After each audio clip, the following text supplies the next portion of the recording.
긍휼의 명단이라는 제목으로 보면서 나오도록 하겠습니다. 자, 여러분 우리 9장을 1절부터 33절까지 다 읽어보셨는데 어떤 이야기 하고 있는 것 같아요? 긍휼히 여길 자를 긍휼과 불쌍히 여길 자를 불쌍히 핵심을 딱 잡으셨어요. 하나님의 주권. 그렇죠. 우리 민정숙 성도님께서는 하나님의 자녀는 모든 걸 하나님의 손에 지난주에 연이은 그죠? 한명한 선을 이루는 이런 부분에 하나님의 주권에 대한 부분이죠. 그죠? 근데 특별히 어떤 명칭이 나오죠? 이스라엘이 나오죠. 이스라엘과 관련된 내용이 9장, 10장, 11장까지 3장에 걸쳐서 나오거든요. 자, 그러면 어떻게 보면 좀 부차적인 이야기를 하는 것 같지 않으세요? 여러분 입장에서는 이미 칭의, 그죠? 모든 사람을 죄 아래 가두고 하나님 앞에서 죄인 아닌 자 없다라고 바울이, 그죠? 하나님 앞에 모든 자를 죄인으로 세웠어요. 그 다음에는 이제 다른 의, 그죠? 그리스도의 의가 나타나서 이제 구원에 이르게 하는 칭의. 그 다음에 구원받은 자로서 이제 어떻게 살아야 하는가? 성화. 그리고 지난주 말씀에는 이제 영화로움까지 하나님께서 과거형으로 선포하셔가지고 주께서 확실하게 하셨다. 구원과 관련된 거는 다 이야기된 것 같은데 이제 문안 인사하고 마치면 될 것 같은데 계속해서 이스라엘 관련된 이야기를 하는 이유가 뭘까요? 그리고 이스라엘과 관련된 이야기라면 따로 유대인에게 하지 왜 이방인 그리스도인까지 모여있는 이 자리에서 이스라엘과 관련된 이야기를 할까요? 이스라엘과 관련된 이야기가 이방인에게도 전혀 관련 없는 이야기가 아니라는 거죠. 그죠? 네. 자, 무슨 말씀인지 함께 나누도록 하겠습니다. 우리 한번 1절로 우리 3절까지 한번 읽어보겠습니다. 같이 읽습니다. 내가 그리스도 안에서 참말을 하고 거짓말을 아니하노라. 나에게 큰 근심이 있는 것과 마음이 그치지 않는 고통이 있는 것은 내 양심이 생명 안에서 나와 더불어 증언하노니 나의 형제 곧 고르게 친척을 위하여 내 자신이 저주를 받아 그리스도 안에서 끊어질지라도 원하는 바로라. 자, 여러분 한번 바울의 심령 속으로 한번 들어가 보세요.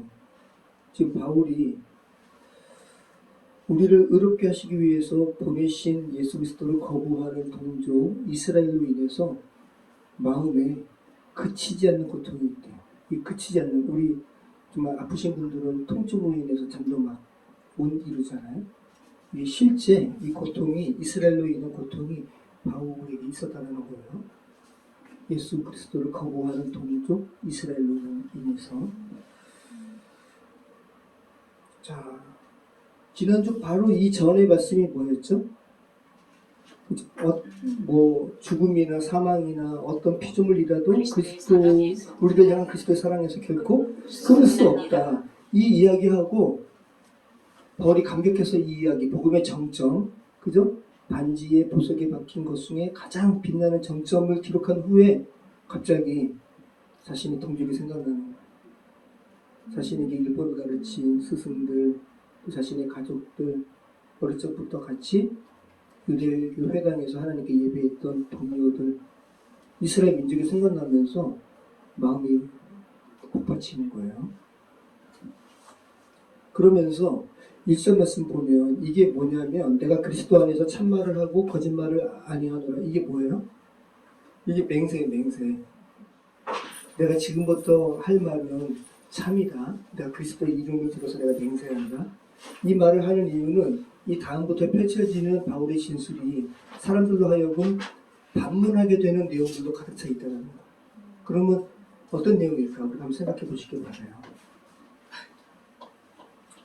자, 나에게 큰 근심이 있는 것과 마음에 그치지 않는 고통. 이스라엘 생각하면 그 고통이 끊이지 않는다는 거예요. 그래서 헬라어 오디네라는 말인데 끊임없이 쑤시는 고통이라는 거예요. 멈추지 않는 아픔.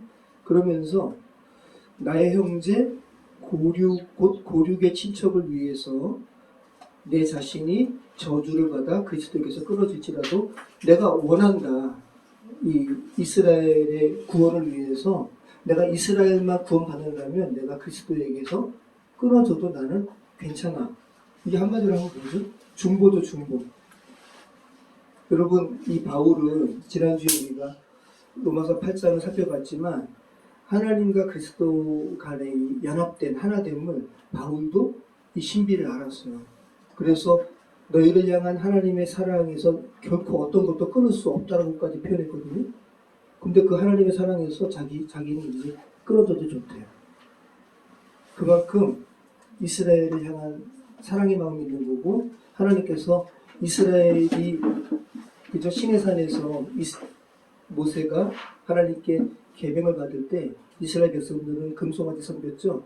그럴 때 하나님께서는 이스라엘 백성을 멸하시려고 했는데 내가 너로 이제 세우로 민족 세울게 그랬더니 모세가 바울과 똑같은 중보를 했거든요. 이게 지금 바울이 하나님께서 모세와 같은 심정을 허락하시는 거예요. 자, 우리 한번 4절 말씀 한번 읽어볼게요. 4절.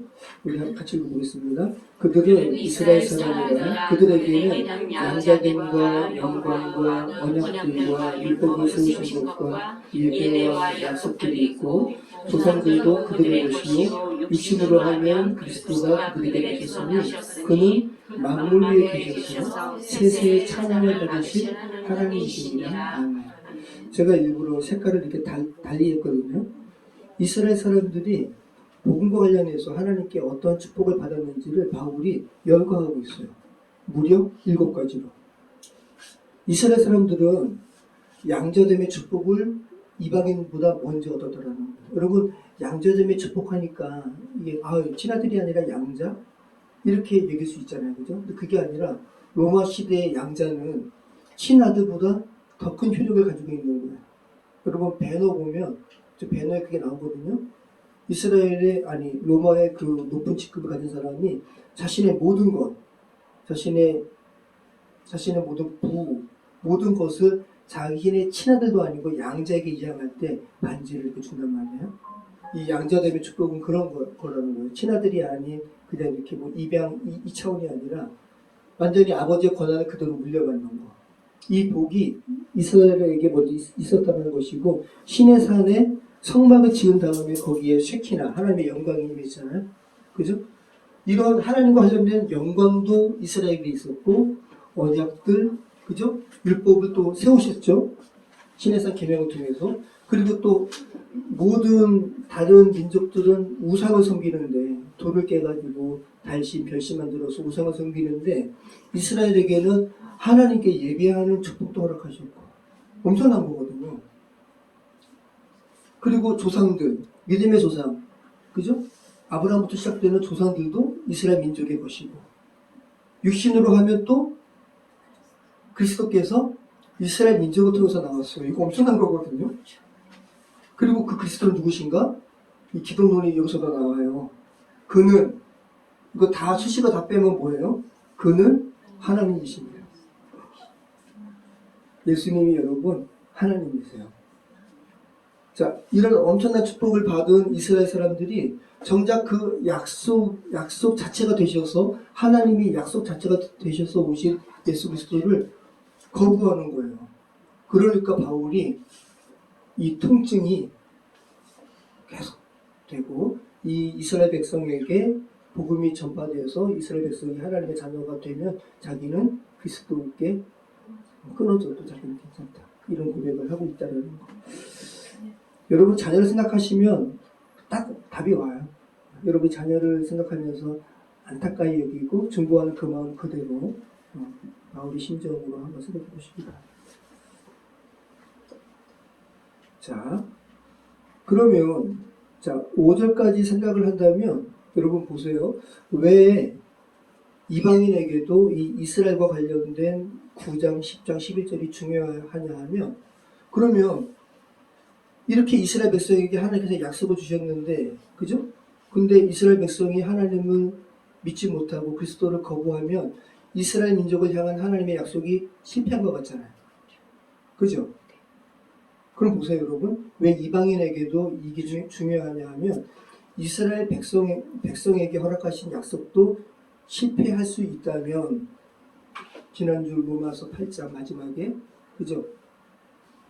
사망과 이 세상의 어떤 피조물이라도 그리스도를 향한 너희를 향한 그리스도의 사랑에서 끊을 수 없다라는 이방인을 향한 하나님의 약속도 실패할 수 있잖아요. 그죠? 그래서 이 이스라엘과 관련된 이 9장, 10장, 11장이 중요한 거예요. 그래서 바로 6절에 나오잖아요. 하나님의 약속은 실패하지 않았다고. 우리 같이 한번 읽어보겠습니다. 자, 6절로 같이 읽겠습니다. 그러나 하나님의 말씀이 편해진 같지 않도다. 이스라엘에게서 난 그들이 다 이스라엘이 아니요 또한 아브라함의 씨가 다 그의 자녀가 아니라 오직 이삭으로부터 난 자라야 내 씨라 불리리라 하셨으니 곧 육신의 자녀가 하나님의 자녀가 아니요 오직 약속의 자녀가 신으로 여기심을 받느니라. 약속의 말씀은 이것이니 명령 이때에 내가 이르니 사라에게 아들이 있으리라 하시니라. 이뿐 아니라 또한 리브가가 우리 조상 이삭 한 사람으로 말미암아 임신하였는데 그 자식들이 아직 나지도 아니하고 무슨 선이나 악을 행하지 아니할 때에 택하심에 따라 되는 하나님의 뜻이 행위로 말미암지 않고 오직 부르시는 이로 말미암아 서게 하려 하사 리브가 여기 이르시되 큰 자가 어린 자를 섬기리라 하셨나니. 자 보세요.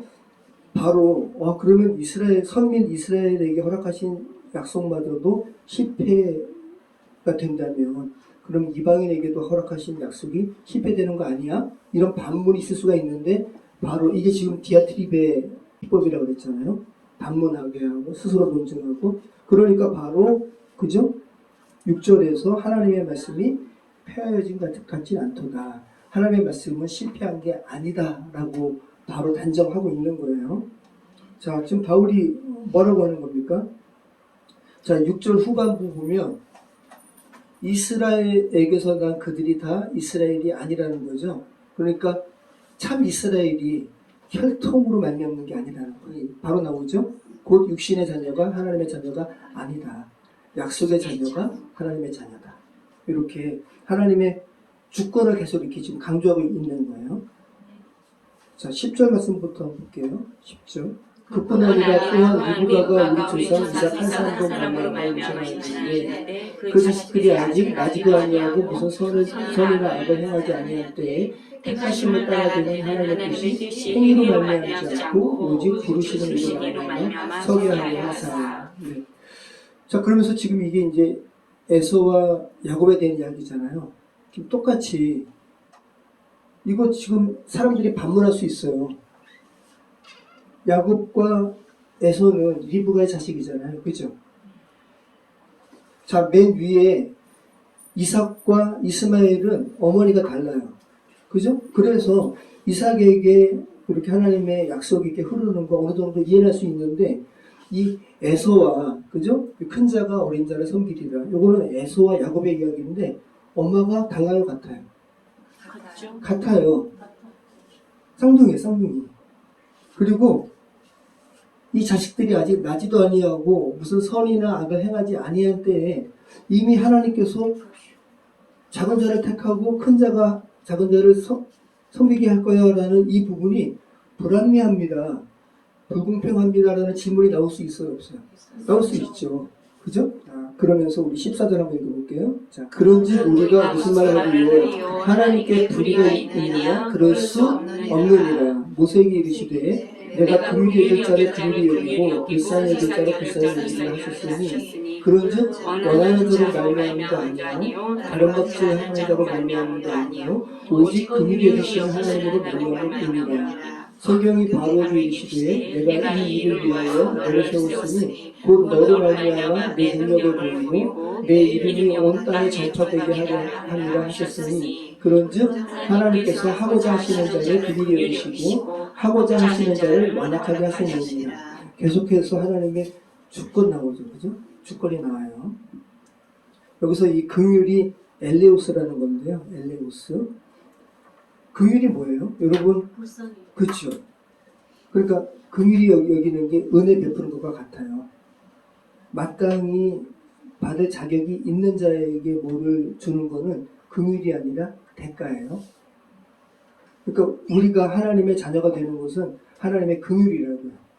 우리가 뭐 하나님께 마땅히 자녀 될 만한 것을 여러분 내세울 수가 있어요? 없어요.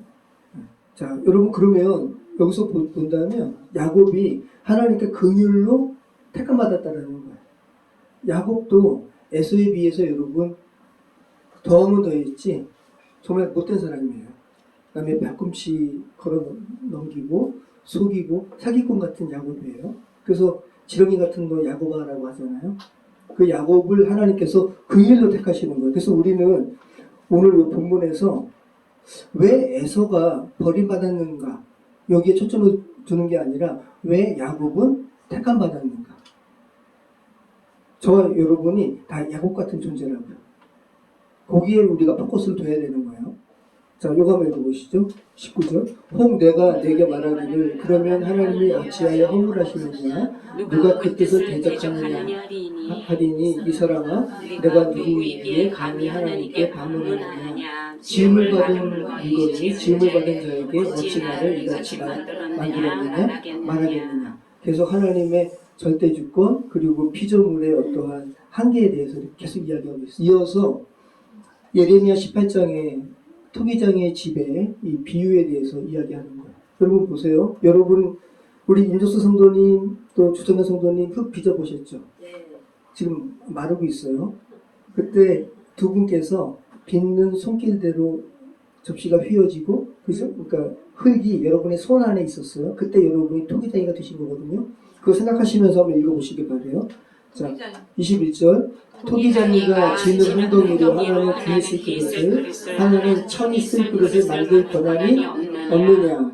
만일 하나님이 그의 진노를 보이시고 그의 능력을 알게 하고자 하사 멸하기로 준비된 진노의 그릇을 오래 참으심으로 관용하시고 또한 영광 받기로 예배하신 바 긍휼의 그릇에 대하여 그 영광의 풍성함을 알게 하고자 하셨을지라도 무슨 말을 하리요. 그릇 만드는 거는 누구에게 주권이 있다는 거예요? 네. 그래서 진흙이 왜 나를 이렇게 만들었어요? 라고 반문할 수 없다는 거예요. 주승현 성도님, 여기 컵이 있는데 적당한 비례죠. 근데 그 동화 속 이야기에서 그 그릇의 그 손잡이는 너무 큰 거예요. 보기 흉해요. 그래서 이 진흙 입장에서는 왜 나를 이렇게 흉측하게 만들었어? 너무 싫은 거예요.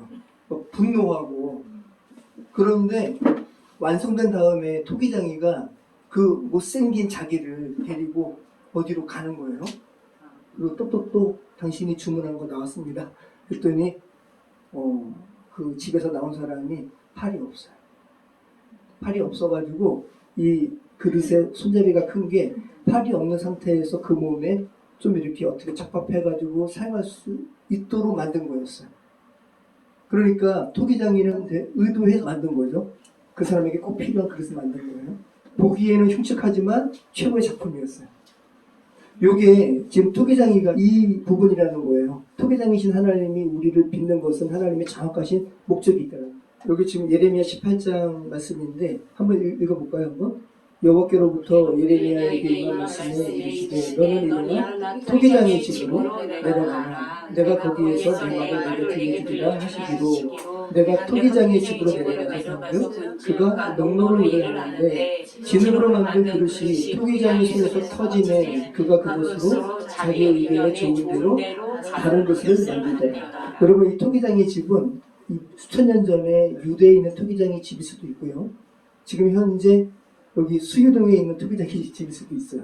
어떤 자에게 하나님께서 야 너 지금 일어나 토기장의 집으로 가라. 지금 주정현 성도님도 그런 거예요. 그랬더니 와가지고 막 그릇을 만들었네요. 그러면서 하나님께서 말씀하신 게 뭐냐면 진흙으로 만든 그릇이 토기장의 손에서 터짐에 나중에 기회 되면 물레도 한번 찾게요. 물레를 빚다가 물이 또 너무 많기도 하고 속도도 빨라가지고 자기 손에서 흐지부지 됐어요. 근데 이것을 저는 못된 토기장이라 그릇 빚다가 망치면 저는 에이 해가지고 탁 던져버리는데 예레미야가 봤을 때 이 토기장이 집에 예레미야가 하나님의 말씀을 듣고 토기장이 집으로 갔거든요. 그러니까 어떤 사람이 농로에서 물레로 그릇 빚고 있는데 그릇 빚다가 흙이 무너진 거예요. 그런데 하나님께서 예레미야에게 말씀하시느라고 이 특별한 상황을 허락하신 거죠. 이 토기장이가 그 무너진 그릇을 잘라가지고 버리는 게 아니라 다시 자기 손에서 선한 의견대로 다른 그릇을 만들었어요. 이런 거죠. 요거 그런 의미예요. 제가 글을 빗다가 무너졌어요. 이거 무너진 거거든요. 근데 제가 일부러 딱 잘라가지고 예쁘게 만든 거예요. 이렇게. 이거 지금 이거 무너져가지고 이거 보기 흉해요? 아니죠. 제가 최고의 이거 꽃병처럼 만들었잖아요. 이런 거죠. 우리 삶이 무너진 것 같아도 하나님의 손이 들리면 하나님의 뜻 가운데 이게 이 터짐에라는 게 샤트란 말이거든요. 실패해버린 거. 완전히 엉망으로 돼버린 거.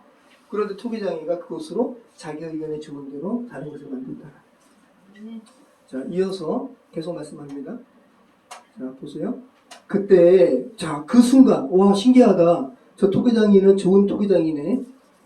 그 주목하고 있는데 여호와의 말씀이 예레미야에게 임하시는 거예요. 같이 읽겠습니다. 이르시되 여호와의 말씀이니라 이스라엘 족속아 이 토기장이가 하는 것 같이 내가 너희에게 행하지 못하느냐 이스라엘 족속아 진흙이 토기장의 손에 있음 같이 너희가 내 손에 있느니라. 내가 어느 민족이나 국가를 뽑거나 부수거나 내가 할 때 만일 내가 말한 그 민족이 그의 악에서 돌이키면 내가 그에게서 내리기로 생각하였던 재앙에 대하여 뜻을 돌이키겠고 하나님의 절대 주권에 대해서 얘기가 나오고 있죠. 자, 여기 우리 다시 이제 로마서로 돌아가서 중요한 말씀이 있는데 자, 보세요. 여기 지금 어떤 부분이냐면 여러분 성경책에서 여기 말씀에서 22절과 23절 말씀 보세요. 여기 두 개의 그릇이 있거든요. 오늘 핵심은 이거예요. 자, 보세요. 22절, 23절 한번 읽어볼게요. 만일 하나님이 그의 진노를 보이시고 그의 능력을 알게 하고자 하사 멸하기로 준비된 진노의 그릇을 오래 참음으로 관용하시고 또한 영광받기를 예비하신가 그의 그릇에 대하여 그 영광의 풍성함을 알게 하고자 쓰실지라도 무슨 말을 하리요. 그래서 사람들은 이 아까 에서 야곱 이야기 했잖아요. 와, 하나님께서 어떻게 쌍둥이 엄마도 같고 그런데 이 에서나 야곱 둘 중에 한 사람이 애기니까 태 속에 있으니까 선이나 악을 행하지 않았을 때에도 하나님께서 뭐 택한 자 아닌 자 이렇게 구분하시는 게 불공평한 거 아닙니까? 라는 질문할 수가 있잖아요. 그죠? 근데 거기에 대해서 바울이 헬라어 문법을 사용해가지고 핵심을 말하고 있어요. 뭐냐면 그러면 우리가 보기에 에서는 진노의 그릇으로 준비된 것 같죠. 그죠? 그리고 야곱은 긍휼의 그릇으로 준비된 것 같잖아요. 근데 이 헬라어 원문에 중요한 게 있는데 이 진노의 그릇으로 번역된 카테르 티스메나라는 말은 완력 분사라는 거고 제가 좀 이따 이야기할게요. 수동태 또 중간태 요 두 가지 형태가 같다라는 거예요. 그리고 행위자가 없어요. 이 문법에는. 그러니까 진노의 그릇으로 능동적으로 준비한 주체자가 하나님이 아니시라는 거예요. 주어가 없어요. 되게 중요한 부분이죠. 그래서 어떻게 읽힐 수가 있냐면 스스로 그렇게 된 것으로도 읽히는 형태라는 거예요. 에서가 여러분 제가 미리 얘기하면 에서가 장자의 명분을 천한 것으로 스스로 여겼어요. 하나님께서 그렇게 만드신 게 아니라는 거예요. 그래서 이 진노의 그릇과 관련해서 하나님께서 의도적으로 그렇게 했다라는 부분이 없고요. 그리고 오히려 진노의 그릇과 관련된 것은 하나님의 이 관련된 하나님의 행동은 오래 참으심, 멸망시키는 게 아니라 오래 참으심이라는 거예요. 그런데 긍휼의 그릇, 야곱과 관련된 거죠. 그리고 저와 여러분도 하나님의 긍휼의 그릇 가운데 지금 속한 받았다고 여러분 믿으세요? 네. 그렇다면 긍휼의 그릇과 관련된 이 주체자는 있어요. 하나님이에요. 그리고 능동태예요. 능동태는 뭐예요? 적극적으로 스스로 하는 거예요. 하나님께서 이 긍휼의 그릇과 관련된 것은 하나님께서 그리고 또 프로라는 말도 있어요. 앞서 행하시는 예비적인 차원도 있고요. 그리고 영광 받기 위함이라는 목적까지 명시되어 있어요. 그리고 하나님이 친히 미리 적극적으로 요게 오늘 여러분이 이 바울이 그럴 수 없느니라라고 하면서 사람들의 반문에 대하여 미리 이야기하고 정교하게 문법적으로도 그거를 이렇게 표현하고 있는 거. 그냥 읽으면 이 느낌이 안 와요. 근데 헬라어 원문을 보면 이게 있는 거예요. 자, 제가 좀 더 풀어서 다시 이것도 다 제가 재미나게 그려보라 그런 거예요. 자, 이렇게 되어 있어요. 자, 보세요. 두 개의 그릇이 있어요. 하나는 진노 받기로 준비된 그릇. 하나는 긍휼 받기로 준비된 그릇. 자, 진노 상태로 이렇게 준비된 그릇은 주어가 없어요. 네. 그리고 아까 중간태 또 수동태 이야기한 것처럼 이 그릇 스스로 그렇게 될 수 있다는 거예요. 여러분 출애굽기 말씀을 보면 출애굽기의 그 시간적인 흐름을 보면 제일 처음에는 바로가 스스로 완고하게 했어요. 바로가 스스로 완고하게 하니까 그 다음부터 하나님께서 심판의 메시지로 완고케 그냥 내버려 두시는 거예요.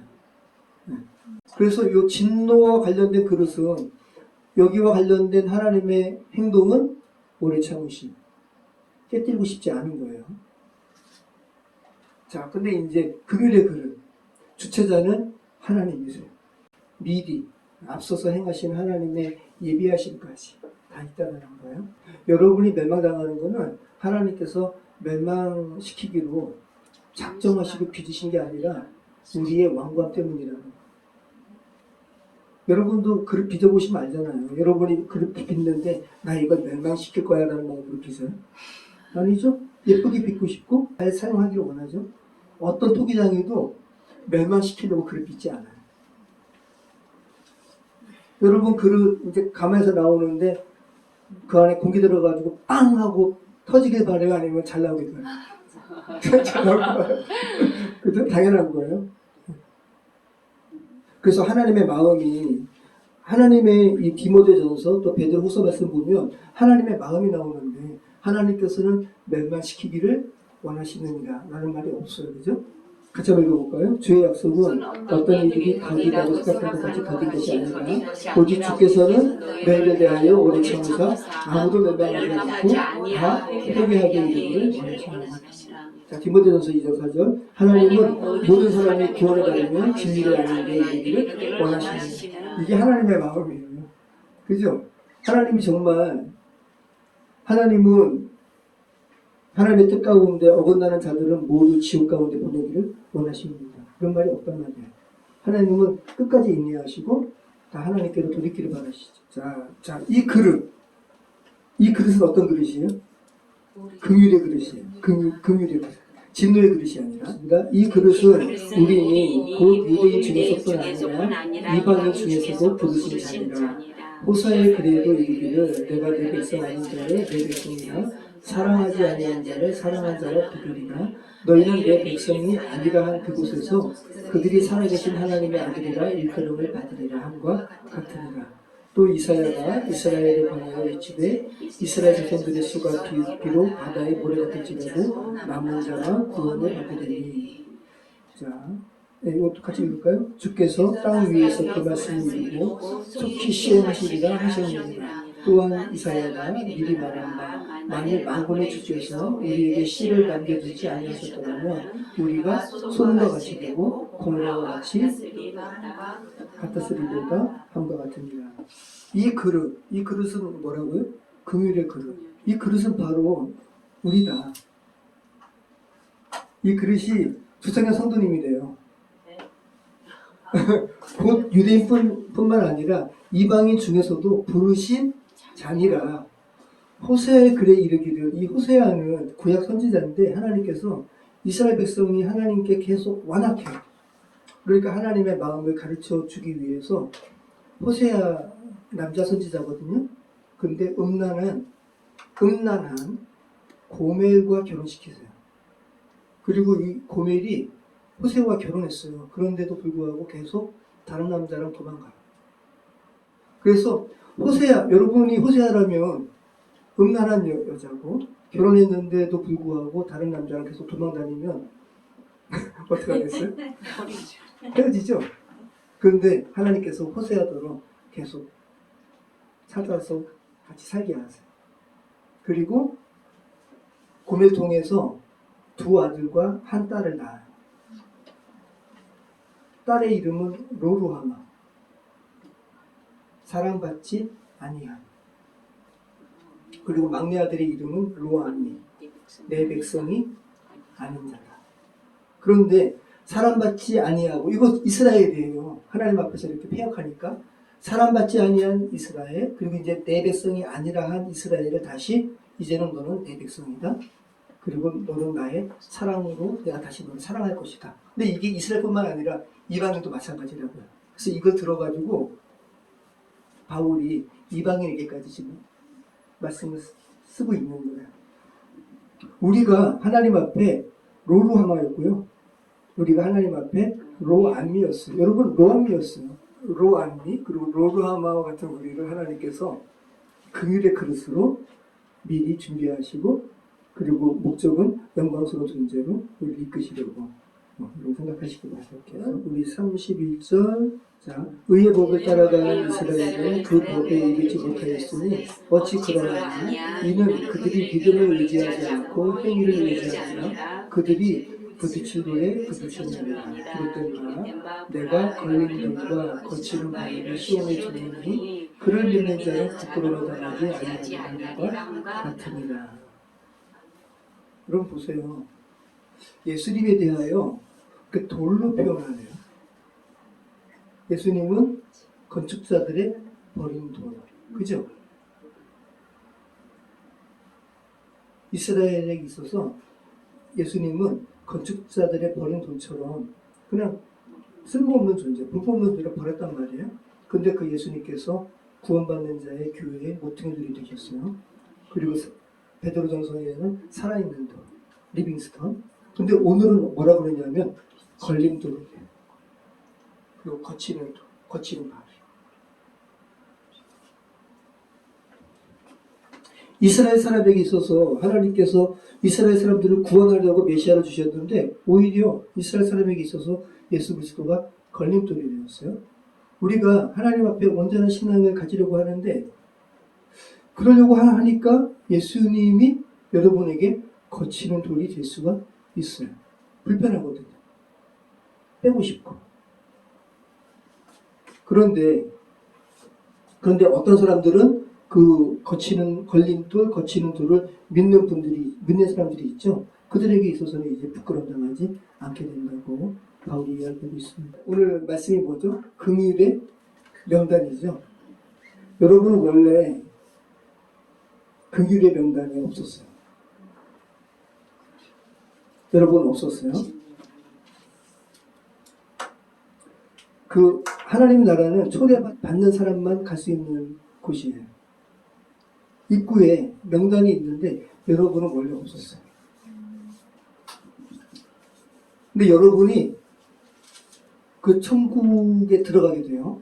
그리고 여러분이 들어가면서 명단을 봐요. 여러분의 명단이 있네요. 그 명단이. 근데 그 명단에 여러분의 이름이 붉은색으로 쓰여졌어요. 예수님의 십자가 피로. 이게 긍휼의 명단이에요. 여러분 만약에 여러분이 보세요. 여러분이 천국에 여러분이 들어가면서 긍휼의 명단에 붉은색으로 쓰여진 여러분의 이름을 보면서 여러분이 할 것은 감격밖에 없어요. 하나님, 저 원래 여기 통과할 수 없는 존재인데 제 이름이 있네요. 감격하죠. 어떻게 거기서 에서는 태어나지도 않은 상황 가운데 이런 불평이 있을 수가 없어요. 그죠? 그거 생각해 보시기 바라요. 그래서 우리는 긍휼의 명단을 보면서 우리가 할 것은, 그죠? 여러분의 이름이 있음을 보면서 감격하고 감사할 것 같아요. 자, 보세요. 하나님 나라는 이와 같아요. 하나님 나라는 초대받은 자만 들어갈 수 있는 잔치였어요. 입구에는 명단이 있었어요. 원래는 여러분은 그 명단에 여러분 이름이 없었거든요. 그런데 그 명단 보니까 여러분의 이름이 있는 거예요. 그런데 여러분은 알아요. 원래 여러분은 그 자격이 없다는 거. 여러분 솔직히 생각해 보세요. 여러분 자격 있어요? 자격 없어. 자격 없어요? 그럴 때 그 사람은 어떻게 반응할까요? 두 가지 사례가 있는데, 하나는 하나님 왜 저 사람은 명단이 없죠? 이 명단은 불공평합니다. 또 하나는 어떻게 여기에 내 이름이 있지? 너무 감격스럽고 감사합니다. 이거 생각만 해도 여러분 감격스럽지 않아요? 여기 여러분의 이름이 있어요. 여러분의 이름이 없다면 어떻게 될까요? 얼마나 나십니까? 그죠? 그래서 로마서 9장은 여러분을 여기에 앉히는 게 아니라 왜 에서는 왜 제외되었죠? 불공평합니다. 라는 이쪽 자리에 앉히는 게 아니라 로마서 9장은 이쪽 자리에 앉혀요. 어떻게 자격 없는 제가 여기 있습니까? 하나님 감사합니다.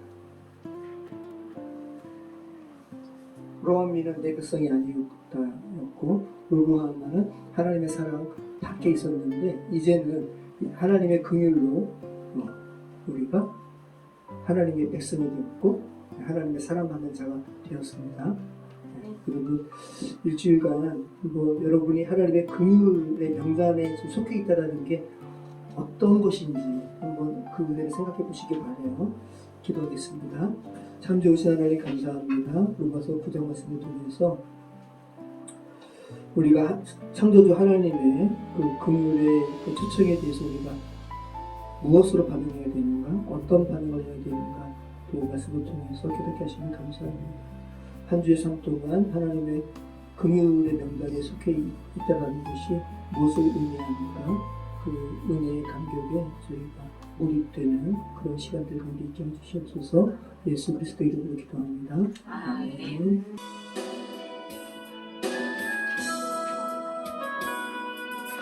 죽어가는 내 영생에 이게 아니라 악보가 다른 주소서.